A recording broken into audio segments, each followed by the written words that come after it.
Hello दोस्तों, क्या हाल है? घर में हैं? घर में रहिए, सुरक्षित रहिए। ठीक है। I hope you are all enjoying and let us start with the next video. ये वीडियो हमारी जो rules of interpretation of statutes हैं उसी सीरीज़ में अगला रूल है। ये हमारा सिक्स्थ रूल है, रूल ऑफ एजस्टम जेनरस। अब एजस्टस जेनरस क्या होता है?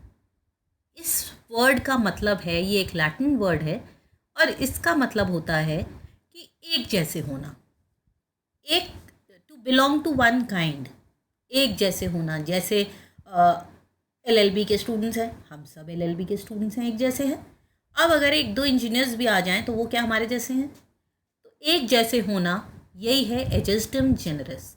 इसको हम अप्लाई कैसे करते हैं, लॉ में इसका इस्तेमाल कैसे होता है, इससे पहले हम ज़रा कुछ एग्जाम्पल ले लेते हैं। आप भी सोच रहे होंगे कि स्क्रीन पर ये ए और बी क्या है। ये ए और बी कुछ नहीं है, मैं सोच रही हूँ हम आज एक गेम से शुरू करते हैं। ठीक है तो बच्चों वाला गेम, पर फिर भी ये ए में आपको कुछ मीन्स ऑफ ट्रांसपोर्ट दिख रहे हैं जिससे हम एक जगह से दूसरी जगह पर जाते हैं। दिख रहे हैं यातायात के साधन। अब इन सारे यातायात के साधनों को देखो और मुझे बताओ कि बी में जो आपको पिक्चर्स दिख रही हैं इनमें से कौन सी वाली पिक्चर ऐसी है जो ए के साथ जाएगी? सोच के बताओ। बी में से कौन सी ऐसी पिक्चर है जो ए जैसी ही पिक्चरों के साथ आएगी? ये सारी नहीं आएंगी, एक आएगी। बताओ।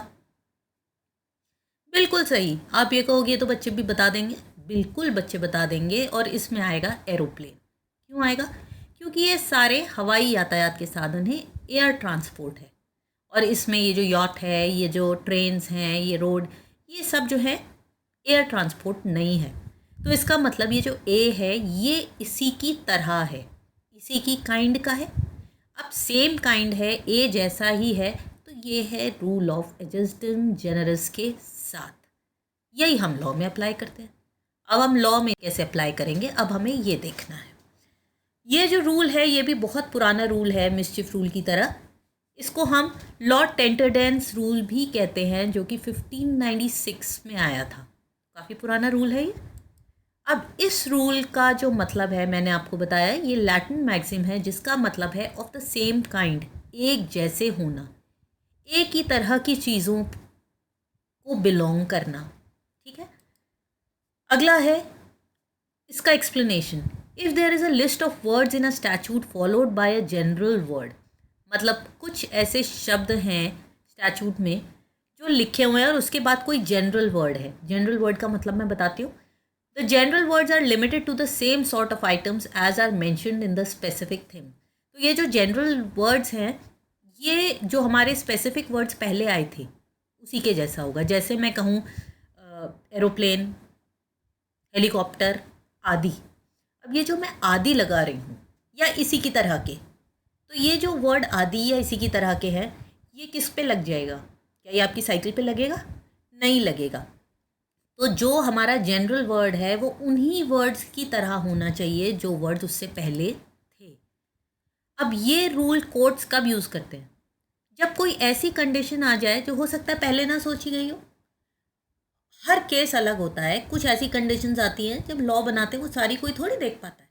लॉ तो हम जनरल बनाते हैं। तो जब कोई ऐसी सर्कमस्टांसेस आते हैं जो कि लॉ बनाने वालों ने नहीं सोचे थे, कोई ऐसी जगह हो जाती है जो वो इमेजिन नहीं कर सकते थे, कोई ऐसी कंडीशन है, वहाँ पर हम इस रूल को rule of ejusdem generis ejusdem generis use करते हैं। अब एजस्टस जेनरस का एक एग्जाम्पल हम लेते हैं कि अगर लॉ में ऑटोमोबाइल्स, ट्रक्स, ट्रैक्टर, मोटरसाइकिल्स और अगर अदर मोटर पावर्ड व्हीकल्स हैं, मतलब अगर गाड़ियों की बात हो रही है, तो क्या ये व्हीकल्स एयरप्लेन इंक्लूड कर लेंगी? नहीं करेंगी। यही हमने गेम खेला था। तो यहाँ पर जो वर्ड है and other motor powered vehicles, ये लिखा हुआ है ना। मोटर पावर्ड तो एरोप्लेन भी है, लेकिन हम इसे यहाँ पर इंक्लूड नहीं करेंगे क्योंकि ये सारे लैंड ट्रांसपोर्ट है। यही हो गया एजस्टम जेनरस, यही वाला रूल है। ठीक है, समझ आया आपको? अब हम चलते हैं इसके प्रिंसिपल पर।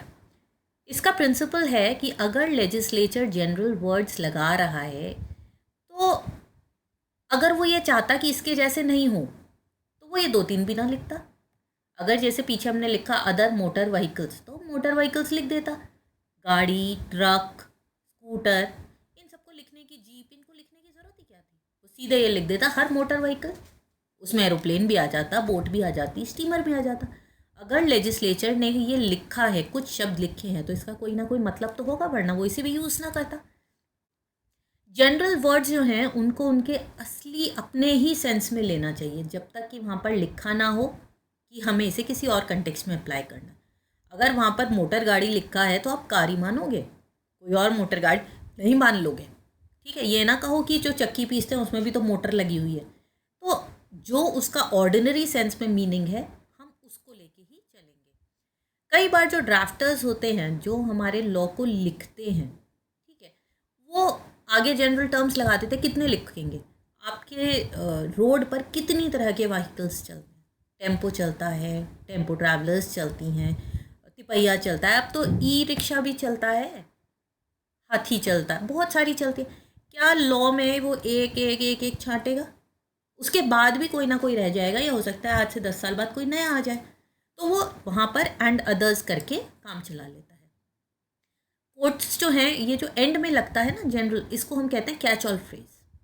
जैसे and others, all other vehicles, इसको हम कहते हैं कैच ऑल फ्रेज। तो इसका जो मतलब है ये रिस्ट्रिक्टेड है, ये नहीं है कि and all other motor vehicles. इसका मतलब कहाँ पर है, कहाँ पर है? सिर्फ उनका जो हमने पहले शब्द लिखे हैं, जैसे हमने पीछे लिखा था कार, मोटरसाइकिल, टेम्पो ट्रैवलर, सिर्फ इनसे रिलेटेड शब्दों के ही लिए चलेगा। इसी को अगर मैं बोट पे अप्लाई करने लगूँ तो ये नहीं चलेगा। This rule is to ascertain the intention of the legislature. इसको हमें यही सोचना है कि लेजिस्लेचर का इंटेंशन क्या था, उसी तरह से हमें इसे अप्लाई करना है। तो बहुत सिंपल सा रूल है ये, लेकिन उसके बाद भी कोर्ट को इसे बहुत समझदारी से करना चाहिए। ऐसा ना हो कि वो अपने मन से एक क्लास क्रिएट कर दे। ठीक है, ये सिंपल छोटा सा रूल है। अब इसके बेसिक एलिमेंट्स क्या होते हैं? इंडिया में Uttar Pradesh state electricity board versus Harishankar का जो केस आया था, इसमें इसके बेसिक एलिमेंट्स दिए गए थे।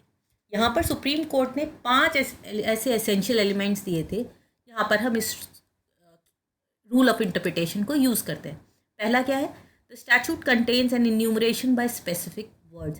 स्टैच्यूट में सबसे पहले कुछ वर्ड्स लिखे होने चाहिए। जैसे अभी जो हम एग्जाम्पल ले रहे थे उसमें गाड़ी लिखा है, ट्रक लिखा है, जीप लिखा है, पहले कुछ ऐसे वर्ड्स लिखे हुए होने चाहिए। उसके बाद ये जितने भी शब्द लिखे हैं ये क्लास बनाना चाहिए।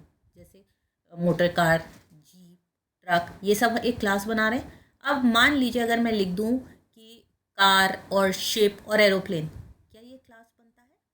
नहीं, ये तो तीनों को ले लिया उसने। तो एक क्लास बनना ज़रूरी है। The class is not exhausted by the enumeration, मतलब जो हमने नाम लिखे हैं वो उससे ख़त्म नहीं हो जा रहा है। अगर 5 चीज़ें और मैंने पाँचों लिख दी तो कुछ बचता ही नहीं है, तो वो एग्जॉस्टेड नहीं होना चाहिए, कुछ बचे हुए भी होने चाहिए, सारे के सारे उसमें नहीं लिखे होने चाहिए। A general reference supplementing the enumeration usually follows it. क्या फॉलो करता है उसके बाद? इसी तरह की और चीज़ें आदि,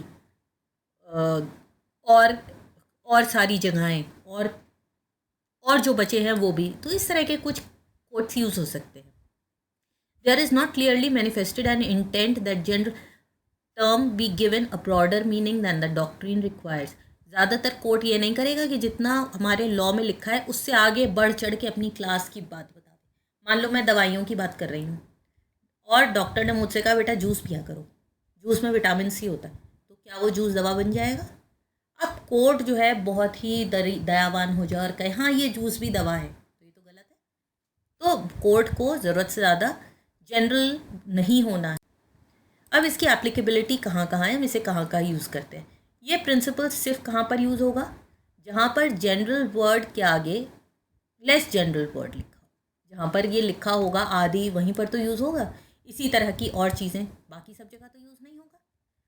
if the specific words do not belong to a distinct genus, जैसे अभी मैंने आपको बताया था, अगर गाड़ी के साथ मैंने बाई चांस बोट लिख दिया तो ये वहाँ पर इस्तेमाल नहीं होगा। If a general word follows one particular word, that single word will not constitute a genus. अब मैंने ये लिख दिया गाड़ी से जा रहे हैं, अगर सिर्फ एक चीज़ लिखी है तो क्या वो एक क्लास बन रहा है? नहीं बन रहा। उसके लिए मुझे कम से कम 2-3 चीज़ें लिखनी पड़ेंगी कि जज समझ पाए कि मैं किस चीज़ की बात कर रही हूँ। अगर मेरे को एयर ट्रांसपोर्ट कहना और मैंने लिख दिया एरोप्लेन आदि, एरोप्लेन आदि का क्या मतलब है? और भी तो चीज़ें उसके साथ होनी चाहिए। लेकिन कई बार ऐसा हुआ है कि एक शब्द भी इसके लिए काफ़ी रहा है। जैसे अगर मैंने लिख दिया LLB एटसेट्रा, LLB के साथ LLM ही तो जा सकता है। LLB के साथ मैंने बैचलर्स तो नहीं लिख दिया, BA नहीं लिखा है। तो कुछ ऐसे स्पेशल केसेस होते हैं जहाँ पर एक वर्ड चलता है, अदरवाइज कम से कम 2 या 3 वर्ड्स होने चाहिए ताकि जज जो है क्लास को समझ सके।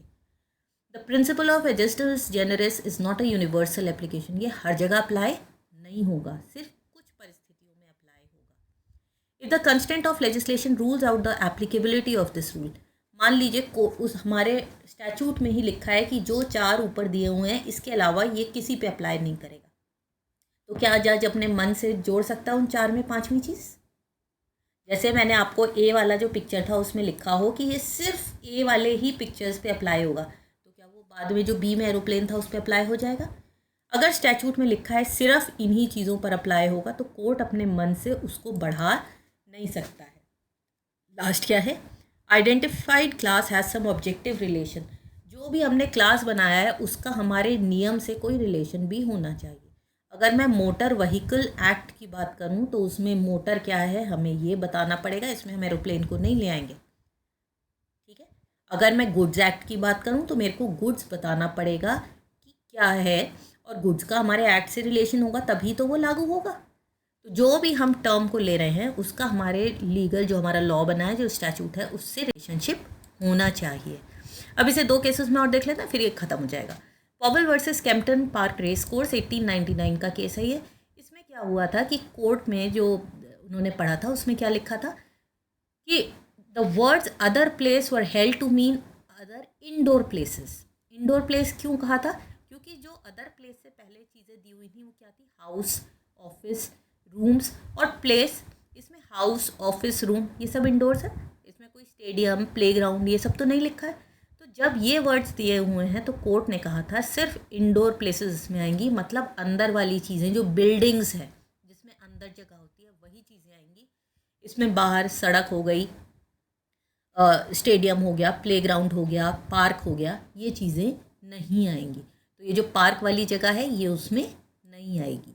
एक और केस ले लेते हैं, ये है हमदर्द दवाखाना वर्सेस यूनियन ऑफ इंडिया। ये बड़ा ही फेमस केस था और इसमें भी हमने इंडिया में इसी रूल को अप्लाई किया था। इसमें क्या था कि इसेंशियल कमोडिटीज़ एक्ट जो 1955 में आया था, इसमें FPO ने कहा था कि फ्रूट जूस से जितने भी फ्रूट सिरप्स मार्केट में बिक रहे हैं, चाहे वो स्क्वैश हो, क्रशेज़ हो, बैरल जूस हो, कोई भी चीज़ जिसमें ये लिखा है फ्रूट जूस या फ्रूट सिरप है, तो उसमें वो कम से कम उसमें फ्रूट जूस जो है 25% होना ही चाहिए, ठीक है। अब ये जो एप्लेंट है हमदर्द दवाखाना, इन्होंने आगे रिट पिटीशन डाला और इन्होंने कहा कि हमने जो रूह अफ़ज़ा बनाया है, ये रूह अफ़ज़ा के बारे में था, हमने जो रूह अफ़ज़ा बनाया है, हम सभी पीते हैं रूह अफ़ज़ा, अब ध्यान दो, हमने जो रूह अफ़ज़ा बनाया है वो हमारा स्क्वैश नहीं है, वो जूस भी नहीं है, वो तो मेडिसिनल पर्पज़ के लिए हम देते हैं। और उसमें उन्होंने कुछ चीज़ें बता दी कि हमने इसमें ये डाला और इससे लोगों को फ़ायदा होता है, तो ये तो मेडिसिनल है। जब ये फ्रूट जूस की तरह नहीं है तो इसमें फ्रूट जूस क्यों होगा 25%? लेकिन कोर्ट ने कहा कि उस पर जब वो सिंथेटिक बेवरेज लिखते हैं तो उसमें ये नहीं लिखा है कि ये मेडिसिन की तरह खाना चाहिए या आपको फ़ायदा करेगा या डॉक्टर से पूछ के खाना चाहिए। तो इसलिए उन्होंने इस रिट पिटीशन को हटाया और उन्होंने कहा कि ये जो रूह अफ़ज़ा है ये भी बेवरेजेस में आता है कंटेनिंग फ्रूट जूस, और इसमें भी फ्रूट जूस 25% होना चाहिए, वरना उनको इसका कॉन्ट्रैक्ट रिन्यू नहीं होगा। क्लियर हो गया ये? तो उन्होंने इसमें क्या कहा, क्योंकि इसमें स्क्वैश, क्रशेस, कॉर्डियल, ये अलग अलग तरह के जूसेस हैं जो मार्केट में अलग अलग ड्रिंक्स अवेलेबल होती हैं, इन सब में जब वो कह रहा है कि फ्रूट जूस अगर है तो वो 25% होना ज़रूरी है, तो रूह अफ़ज़ा में भी होना पड़ेगा। क्लियर है ये केस? तो अब आपको समझ में आया कि एजस्टिस, बार बार मैं इसे गड़बड़ कर देती हूँ, एजस्टिस जेनरिस कैसे हम यूज़ करेंगे। क्लियर हो गया ये? मेरे ख्याल से आपको ये टॉपिक क्लियर हो गया होगा एग्जाम्पल्स के साथ। तो अगर आपको मेरा ये वीडियो पसंद आया हो तो please like, share and subscribe to my channel. और आपके जो भी फ्रेंड्स इस टॉपिक को समझना चाहें, आपसे डिस्कस करना चाहें, तो प्लीज़ उनके साथ भी इसको शेयर करो। स्वस्थ रहिए, घर में रहिए, and keep sharing it with everyone who's interested, because knowledge is fun only when it is shared with everyone. Thank you friends.